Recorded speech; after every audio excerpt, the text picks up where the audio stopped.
کہ ان کے ساتھ جو کابینہ آتی ہے، کیبنٹ آتی ہے، اس میں کس طرح کے لوگ ہوتے ہیں۔ ایک تو یہ متفقہ فیصلہ تھا کہ جی سیاست دان ہونا چاہیے، تو کمپنی نے بھی ظاہری سی بات ہے ان کی کوئی نہ کوئی ان کا بھرم رکھ لیا اور ایک سیاست دان کو اناؤنس کر دیا، لیکن یہ جو سیاست دان ہے یہ ایکسپرٹ ہے۔ میں پہلے بھی کہہ رہا ہوں کہ جو کاکڑ صاحب ہیں وہ انویسٹیگیشن کے یہ جو ان کی داخلہ پالیسیز ہیں اور امن و امان کی صورتحال کو لے کے یہ کنسرنڈ ہیں، اور یہی وجہ ہے کہ ان کو اپوائنٹ کیا گیا ہے تاکہ وہ پاکستان کی موجودہ جو امن و امان کی صورتحال ہے اس کو بہتر کر سکیں۔ اور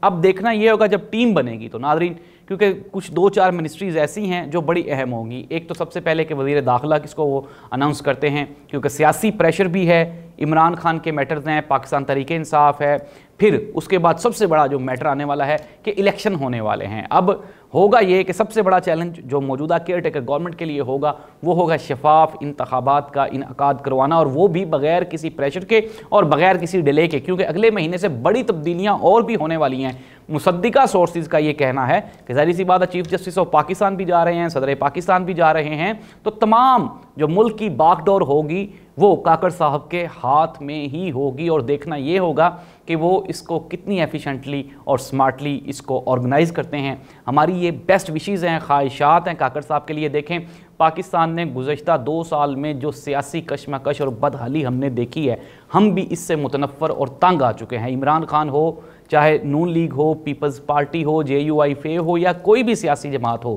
یہ تمام کے تمام سیاسی جماعتیں عوامی مینڈیٹ پہ پورا نہیں اتر پائیں، اور PDM کی گورنمنٹ نے جو برا حال کیا اس پورے کے پورے خطے کا، ہمارے پورے ملک کا، ہماری اکانومی کا، ہماری انٹرنل پالیسیز کا، ہماری ایکسٹرنل پالیسیز کا، وہ بالکل بھی اب آپ کبھی بھی اپنی پہلی پوزیشن پہ نہیں جا سکتے۔ کل بھی کچھ دوستوں کے ساتھ گفتگو ہو رہی تھی تو ہم لوگ یہ بات کر رہے تھے کہ پاکستان کو اگر 16 مہینے پیچھے لے کے جانا ہے تو اس کے لیے بھی کم از کم ہمیں 5 سال لگاتار ایک مضبوط ڈیموکریٹک گورنمنٹ کی ضرورت ہے۔ اور ناظرین، جمہوریت کے بغیر ترقی نہیں ہو سکتی۔ بجائے اس کے کہ ہم انڈیا کو تانے دیں، ان کو اپنا دشمن کنسیڈر کریں، ہمیں چاہیے کہ ہم ان کے ماڈل کو فالو کریں، اور ہم اس نتیجے پہ پہنچتے ہیں جب ہم انڈیا کی پولیٹکس کو یا ان کی ترقی کو پڑھتے ہیں، اسٹڈی کرتے ہیں، ریڈ آؤٹ کرتے ہیں کہ ان کی ترقی کا واحد راز صرف اور صرف کنٹینیوٹی آف ڈیموکریسی ہے، کہ اگر ڈیموکریسی چلے گی، کسی ایک وزیر اعظم کو، ایک گورنمنٹ کو چاہیے کہ سب کو چاہیے کہ متفقہ طور پہ اس کے اوپر اعتماد کریں اور 10 سال تک کے لیے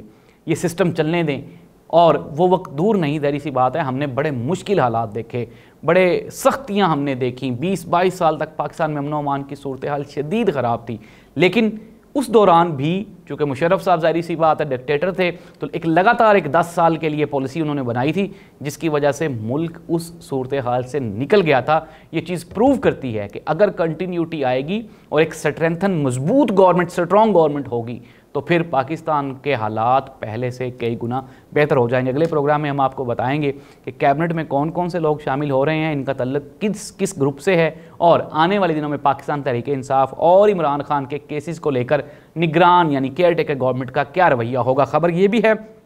کہ عمران خان کی کوئی 20 کیسز میں جو ان کی جو تھیں بیلز تھیں وہ ریجیکٹ ہو گئی ہیں، کینسل ہو گئی ہیں۔ اٹ مینز دیٹ کہ اب عمران خان کو جیل میں رکھنا آسان ہو گیا، کیونکہ ایک کیس میں اگر وہ ان کی ضمانت اس میں ہو بھی جاتی ہے تو خان کو کسی اگلے کیس میں اریسٹ کر لیں گے، پھر اس سے اگلے کیس۔ یہ کوئی اچھی روایت نہیں ہے، اس سے ملک اور قوم میں خصوصاً یوتھ میں جو ایک ڈپریشن آ رہا ہے، جو پیدا ہو رہا ہے، وہ خطرناک ہے۔ ظاہری سی بات ہے عمران خان اس قوم کا لیڈر ہے اور اس قوم کے 2 کروڑ ووٹ لے کر وہ وزیر اعظم بنا تھا۔ اب وہ جو 2 کروڑ ووٹرز ہیں اس کے ساتھ 2 کروڑ اور لوگ بھی شامل ہو چکے ہیں، یعنی کہ 4 سے 5 کروڑ لوگوں کی متفقہ جو امید ہے وہ عمران خان ہے۔ کیئر ٹیکر گورنمنٹ کو چاہیے کہ وہ جو پچھلی گورنمنٹ کے جو غلط فیصلے ہیں اس کے اوپر نظر ثانی کرے۔ پاکستان میں یہ جو سیاسی کشمکش ہے، کشیدگی ہے، لڑائی ہے، اس کو کم کرنے کی کوشش کی جائے۔ تمام جماعتوں کو ایک برابری کے سٹیٹس پہ، ایکویلٹی پہ تمام جماعتوں کو چاہیے، تمام جماعتوں کو کیئر ٹیکر گورنمنٹ کو چاہیے کہ وہ ان کو موقع دیں اور یہ اپنی کمپین